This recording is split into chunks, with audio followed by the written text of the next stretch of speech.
Good afternoon and a warm welcome. You're watching Education News Network, and today we're bringing to you a new topic of discussion. That is, how is modern day education helping a timid student to grow? And for that, we have with us a panel of educators who will be joining us in this discussion today. Let's welcome our first panelist of the day. We have Ms. Devendera Mahal, the principal of Doon Valley Public School, Himachal, Pradesh. Welcome, ma'am. Thank you. Thank you for being here. Good evening, everyone. Thank you. Our next panelist is Mr. Mousumi, the principal of the Indian Public School, Dehradun. Welcome, sir.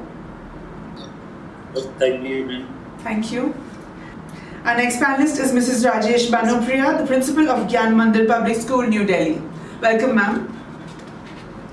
Thank you so much, Nitya. Good evening, everyone. And our last panelist of the day is Mrs. Mousumi Sinha, the founder and managing director of the Crayons School, Noida. Welcome, ma'am. Thank you. So, to begin with our topic of discussion, may I please invite Ms. Devendera Mahal to speak on the topic? Good evening, everyone.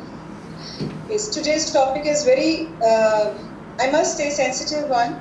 As we know that our focus is, generally, schools are having focus on the topmost students, that how to get the better results, best results, and top scorers also. No doubt, we are working on the slow learners and the below average students also. But somewhere there are the timid students, or we can say the students, those are introvert. We need to work for them also. Nowadays, the process as per NP, this is totally child-centric education we are providing to the students. And if we say the methodology of the teaching, now the term has been changed to not even methodology. This is a teaching learning process. We are working on the process, and process is certain series of actions to get desirable results. When we are working on the desirable results, that is the learning of a student, then definitely we people are opting for so many various methods that then we can add on the method to complete that process, so that teaching and learning process should be completed. Keeping in view all kind of students, the variety and versatility of the students, different approaches are there. So first of all, use of technology, which we are using for last 2 years, that is very much helpful in these cases. 15 years back, if we think that at that time when smart classes were introduced, it was a big help for the students and to the teachers as well as a teaching aid, so that students must be able to understand the topics well. But with the passage of time, now so many approaches are there. As we say, not only guided instructions we are providing to the students, but cooperative learning. Then reciprocal peer teaching is also there. Personalized instructions, different strategies are there. We are opting so many strategies, inquiry-based, problem-solving based. So all these are the strategies or methodologies which we are using to bring them out from their shell, especially the timid student, so that they can come out why the child is timid or the introvert when the child is not having confidence. And how helpful have these strategies been, ma'am?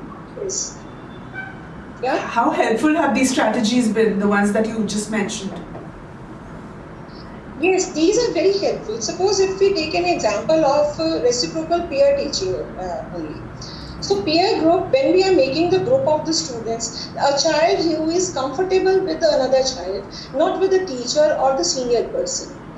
Once we are making a group and giving them any project to do, one suppose I am good at drawing and other one is good at writing. So we are learning from each other. That is reciprocal teaching.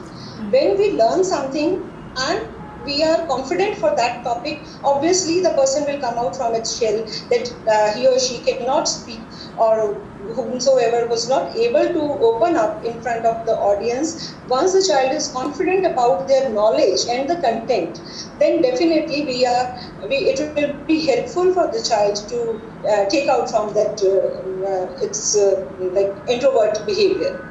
So that is the child-centric approach which most of the schools, we all are adopting, so that each and every individual or the versatility of the students should get benefit of the teaching. Not only that one side teaching should be there and focus on the senior students or top scorer only. This is the main reason. And along with that, as I told you, the process is the series of actions, or we can say this is a phenomena. When we are turning cognitive learning to the mental understanding or the knowledge or remembering, these things are coming under these kind of the processes, which we call it teaching learning process. Right. So these latest technology and the various techniques are very helpful in this kind of Thank you, ma'am. students. Thank you. Mr. Mani CV, could we hear from you, please? Good evening to all.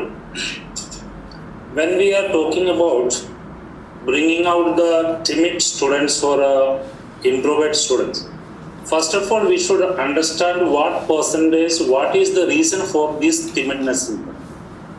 It says that the students, they feel shy or they are timid. 30% of the students, they are in this category because of genetic reasons.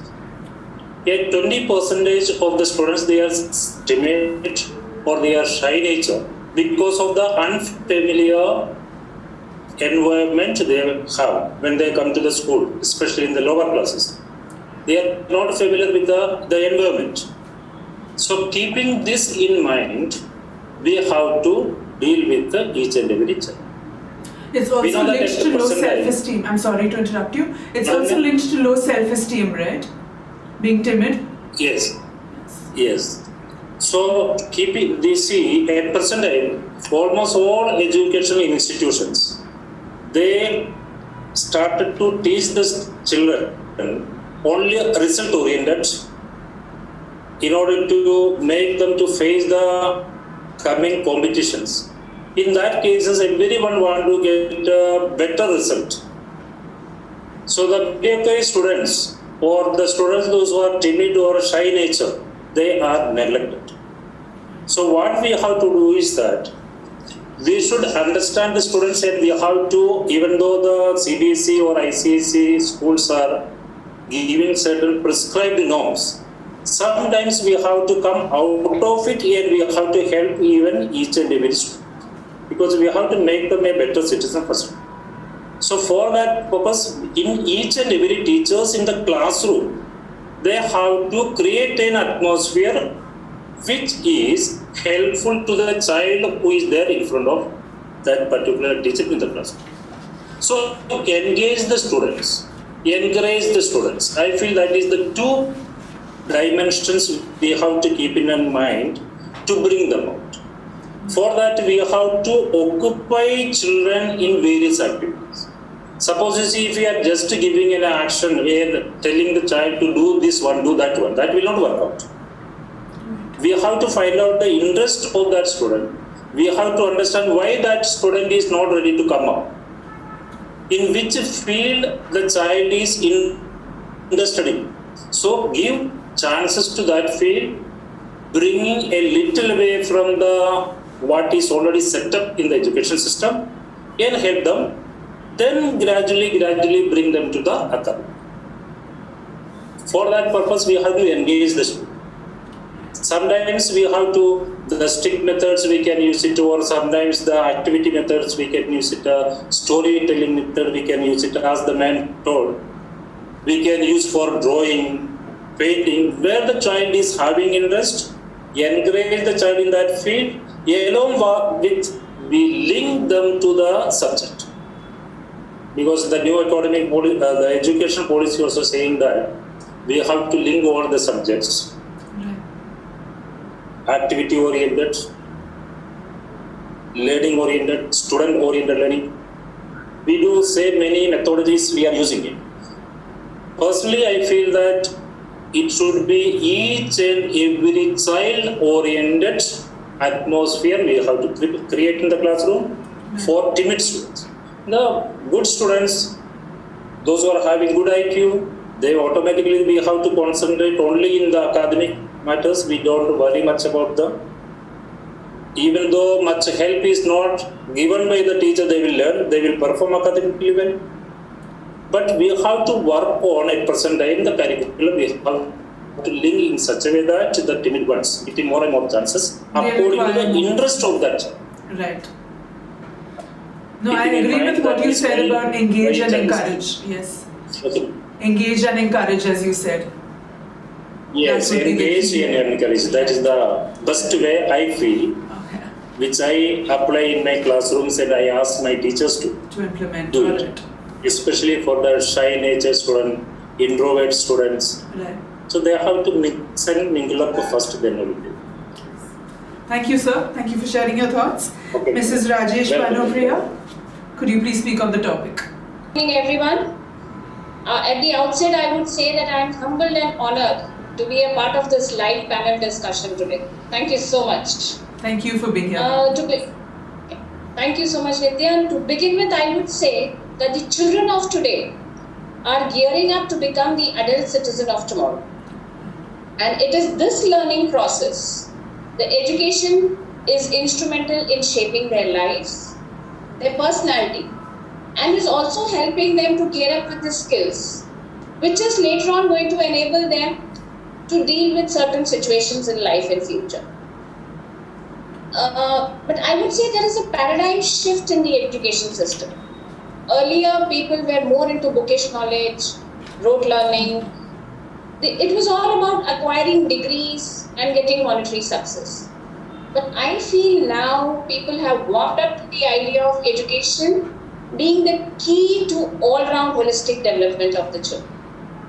So school education, I feel, is now focusing on the mental, physical and social well-being of all the children.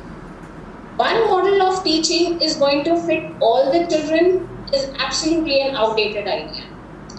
Now, to come to the most important part is we are now believing in what type of education.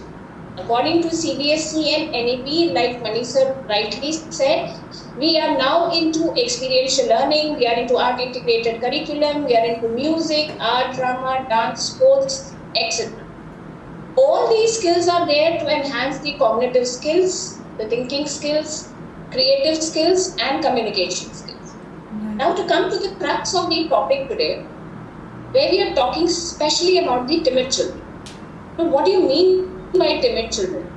If we go by dictionary, talking of children who are not very courageous, who are not very confident, who are in a shell. So what are we supposed to do is to give them the right opportunity, to give them the right environment, give them the right motivation, probably a right friend, probably a right mentor, and the person or the child comes out of his inhibitions and shyness and breaks the shell. I am totally in sync with what Mr. Mani said, is every child is unique and you need to give that environment as and when the child is, requiring it. Right. I'll give you an example, Nitya and the other delegates. When I was a senior HM 4 or 5 years back in a very reputed school in Dwarka, when I would take rounds, I would see a child always, with his head down and not into learning and looked very demotivated. I thought, okay, this is a scenario one day. But then on taking rounds, I realized that this child is generally an introvert child. So I called the teacher and I asked, what is wrong with the child? The teacher said, ma'am, he's a very introvert, shy child. I said, that's okay, just send the child to me. And when the child came to me, he would not look into my eyes. And I asked the child, Bacha, what is wrong with you? What happened? What do you want? He said, ma'am, I don't want to study. I just don't want to study. I said, what do you want to do, beta? Then, ma'am, I want to play basketball. So that's where I'm saying I'm in sync with Mr. Mani. Yes, I said, I understand the child wanted to play basketball. I said, go ahead. Let's call your parents. He said, my mama will not allow. She wants me to be an engineer or she wants me to be a doctor. I said, it's okay, you call your mama. And when I spoke to the parents, I said, let the child play basketball for a month. And trust me, there was a change, a huge change. The child metamorphosized so beautifully, and after 5 years, you will not believe, when I shifted to other school as a vice principal and I organized an inter-school basketball match, that child was heading the basketball team and he looked me into the eyes and he said, ma'am, I am what I am today. It is because you made me play that game. At one single day, you convinced my parents. And now the child is in deal. So I strongly believe you give the child fish to eat, you're feeding him for one day. You learn him, make him learn how to fish, and you are feeding the child for an entire lifetime. So I think this is what I'm saying, that the education of today is giving that to each and every child. A myriad of opportunities wherein each child gets to hone his own skills and will be out of their shell one day. All he needs is our support as a principal, as a mentor, as a teacher, as an institution, as a society, as a parent. We need to understand each child and help him come out of the shell. Right. Thank you so much, ma'am. Thank you. So, Mrs. Mousumi Sinha, could you speak on the topic, please? Nitya, and good evening, all of you. I'm Rashmi, I'm the founder director of the Crayons school. I have just listened to all the eminent speakers, and all of you are from the formal schools dealing with the elder kids, and I'm dealing with the very little ones who are coming to us, who are in the age group of 1.5 till 3 and 4. So it's very difficult when after this COVID period, when the parents are bringing them to us and telling us, "Ki ma'am, even their social and emotional development is not there right now." So dealing with those kids is much more difficult, I think, nowadays. And we have introduced the intentional teaching in our school for those kids, which basically focus on the learning of the particular child. It's not like that we are usually teaching them alphabets or we are doing ABCD with them. Apart from that, we are doing intentional teaching that is basically based on particular child's learning need. Because different child is coming from different backgrounds. And in this COVID period, what we seen is the child is locked up in the home with mother and father.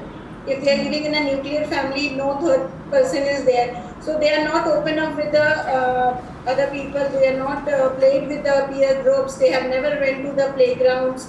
And that is the main reason where their parents are feeling that their social development is zero as of now. So we mainly want to focus on those things, and for that we implemented few techniques in our school. We have trained teachers regarding that. And the first thing which I told our teachers, never going to tag a child that this child is shy or this child is a little bit of lack of confidence, because that is the first step. If we say okay, this is a shy child, or that if we are going to tell in front of that, that's the point he is losing his confidence. Exactly. I think it's very important to sensitize teachers towards these students. It's very important to boost their confidence with different techniques. So we are pairing them in a group, we are pairing with their peer groups, and we are giving them different kinds of activities to do in the classrooms, and we are praising them. And this small praising, as Ma'am Rajesh has told us, that she encouraged her child to play the basketball. So that's the thing. If she is encouraging, automatically the child is getting that confidence. I can do this. So in this scenario, that is very much important to give that confidence, that believe in that child. We believe you and you can do that. I think this is the important thing which we should, as a mentors, as a school heads or the teachers, we can do this first, and then give them maximum of exposures, stage exposures. We are giving mic exposures to the kid even if they are of age group of 2.5 and 3. So that makes an impact on their learning. Right. Thank you, ma'am. Thank you. So moving on to our questions now, Ms. Devendra, I'd like to ask you. So through this discussion, we've spoken about how the education system today is trying to make students future ready. So could you tell us in this context, how is your school striving towards making timid children future ready?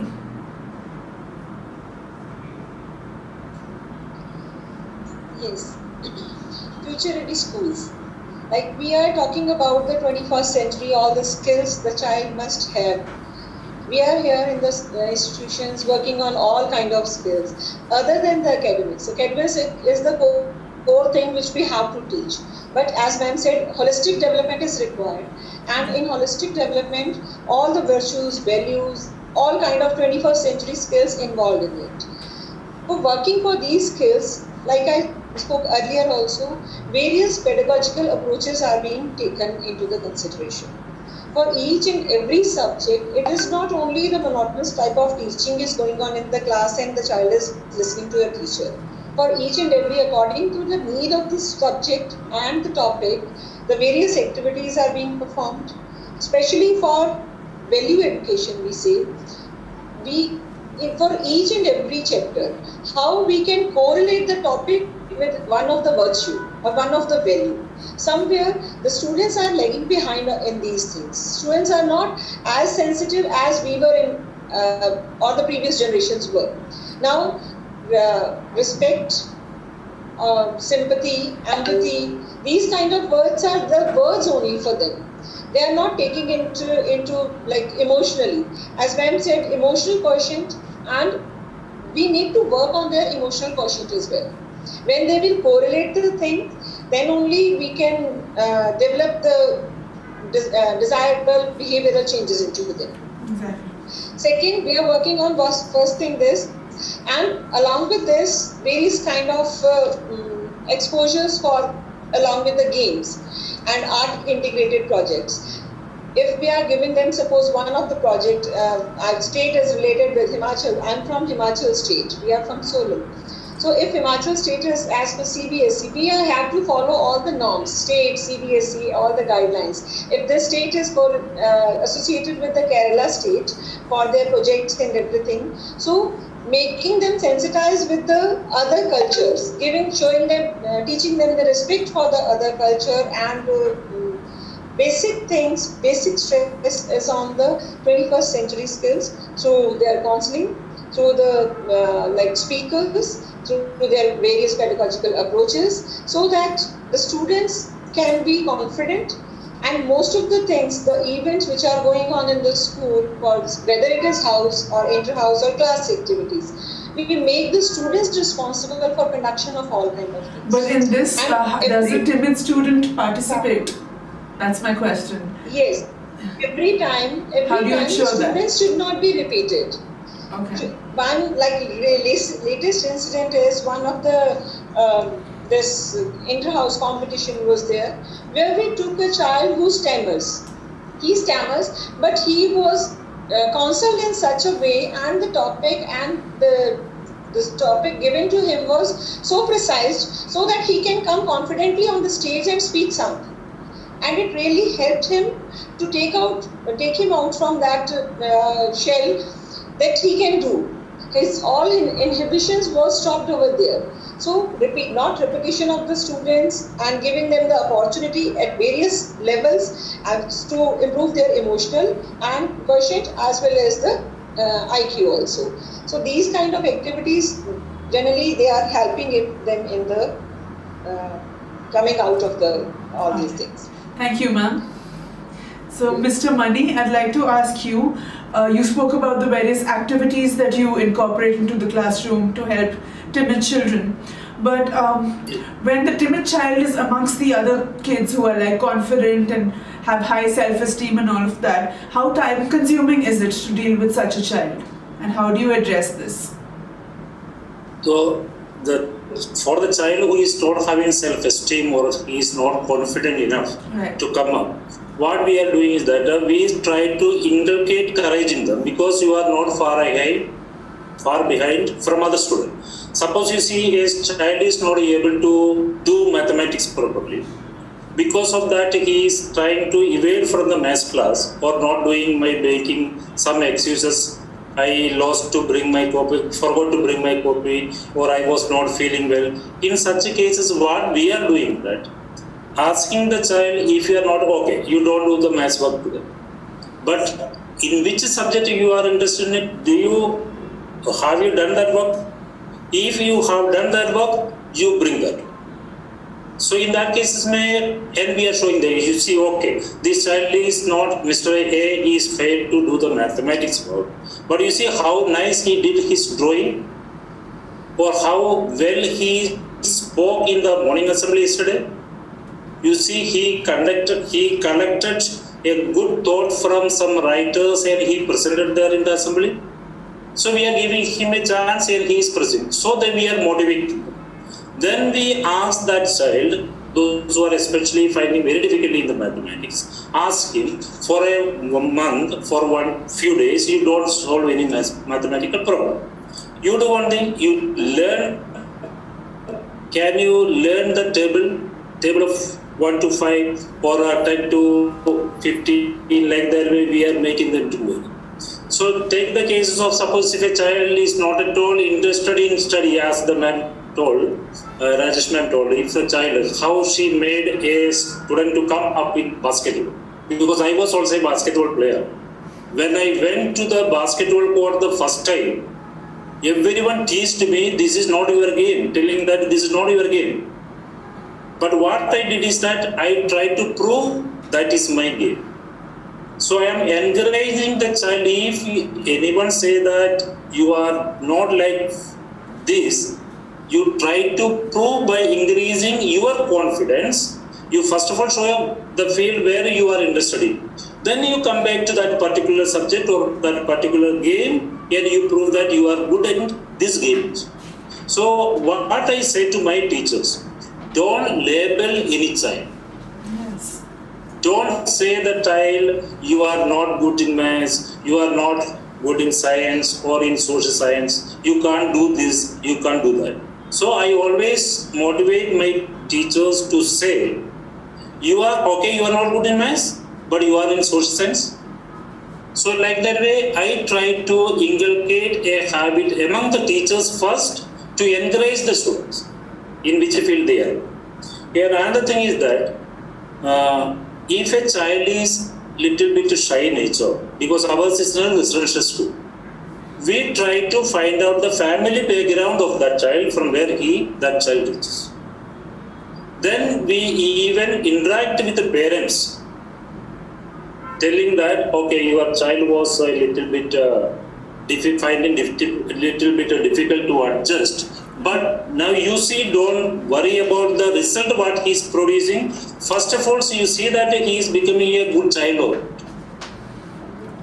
Then when parents are convinced, when they talk to the child, the parents are appreciating the child, your behavior is very good, you started to speak in English, you started to this activity, okay beta, you please pay a little more attention in mathematics or science or something like that.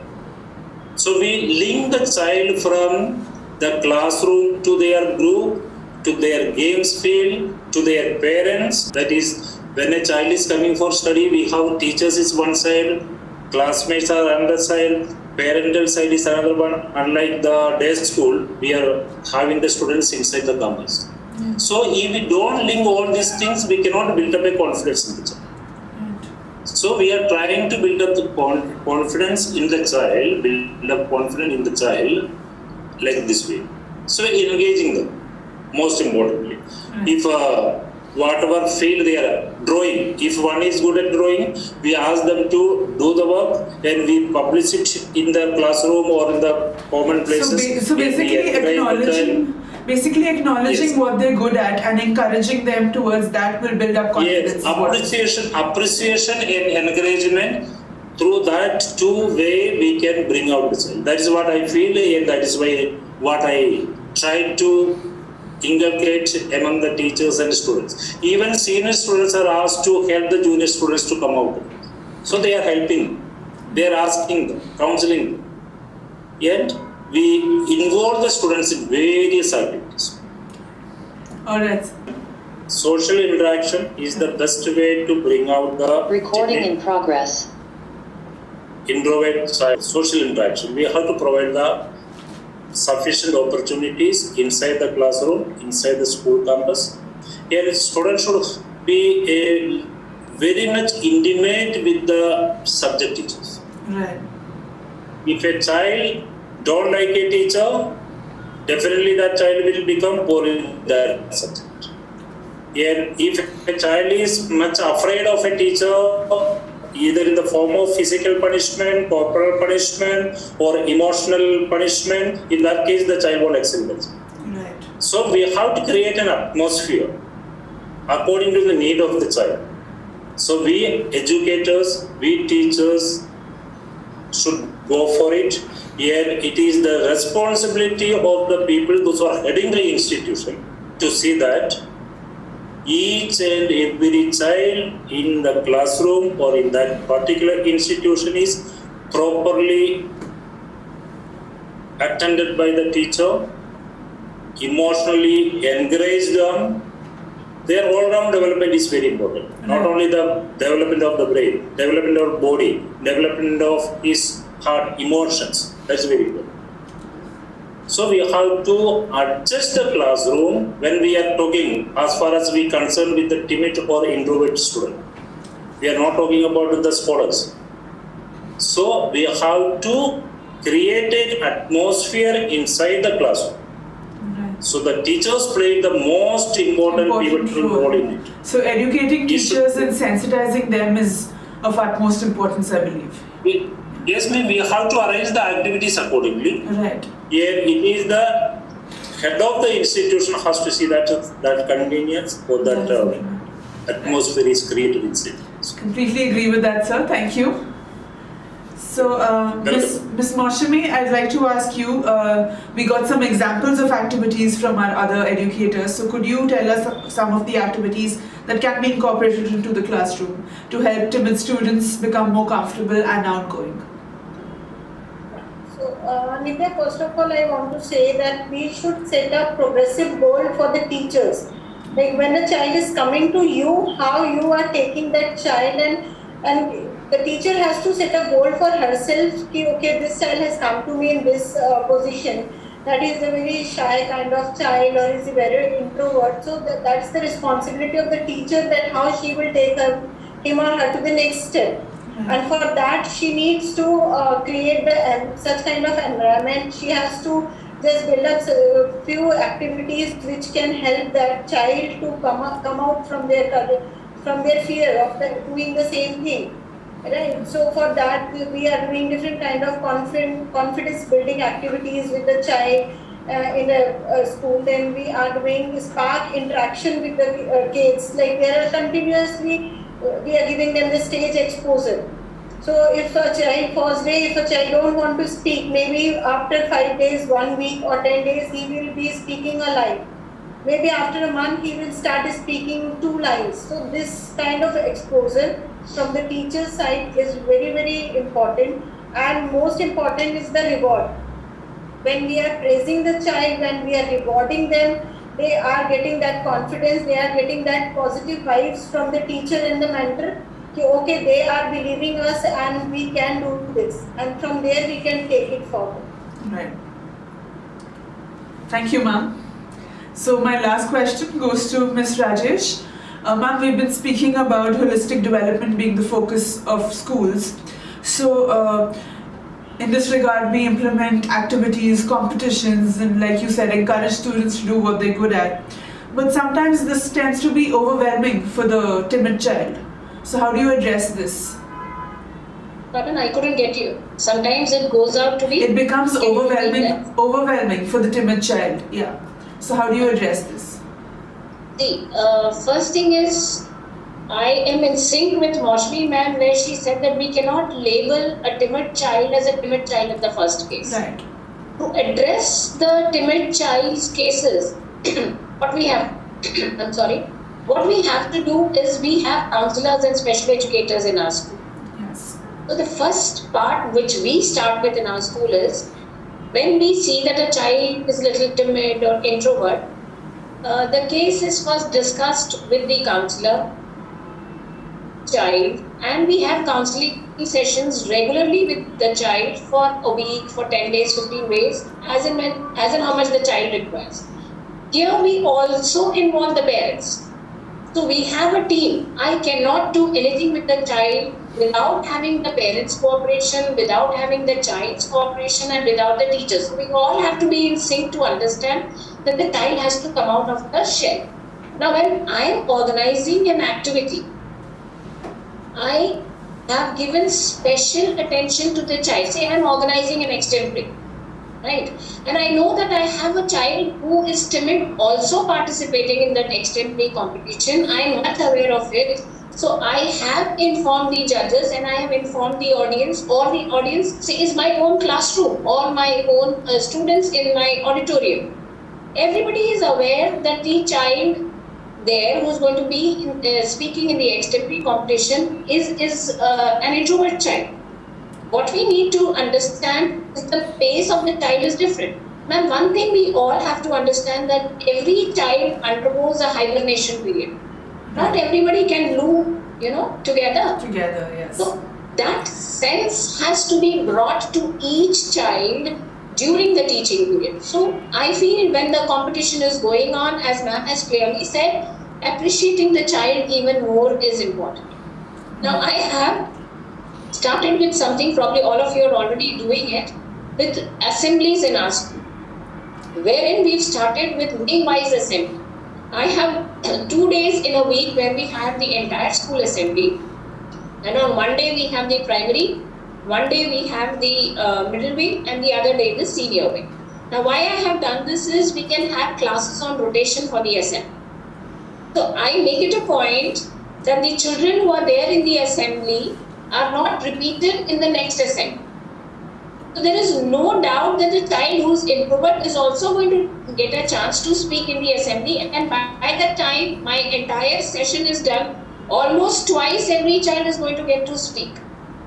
And now we are all getting into something called CBSE, which we have started with ALS. Everybody knows about assessment of learning and speaking skills, which is a beautiful thing which we've started with. So if it's an introvert child also, we pair the child with such a child and we make the group so comfortable for the child that the child does not feel overwhelmed. Right.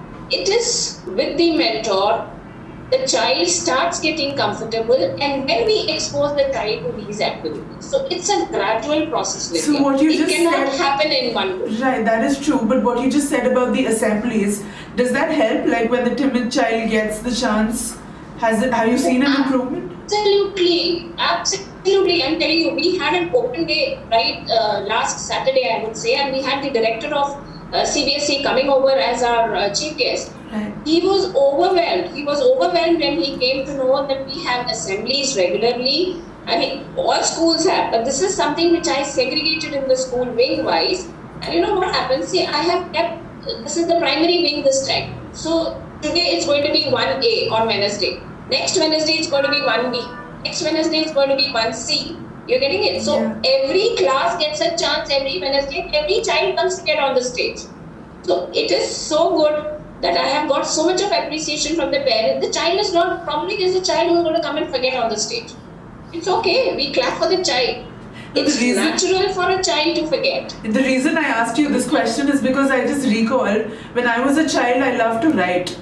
And I was good at it. So I used to get appreciation from my teacher, but then I was asked to read it out to the class. And I used to dread that. And in the process, I made my writing extremely slow so that the bell rings and I don't have to recite it. How come you're a good spokesperson now? I don't know. I give the credit to my bosses maybe. That's it. So it's a gradual process, Nitya, So that's what I'm trying to tell you. It has to be a teamwork, wherein we get the parent in the picture, when the counselor is there in the picture, the principal is there in the picture, and probably the teacher, the most important person who's going to own the skill, should understand what the child needs specifically. Motivation. I am with Mousumi ma'am and Mani sir, where they have also shared the same thing. The child speaks one word. You have to motivate the child, appreciate the child so much that the child feels, oh my God, I've done the best today.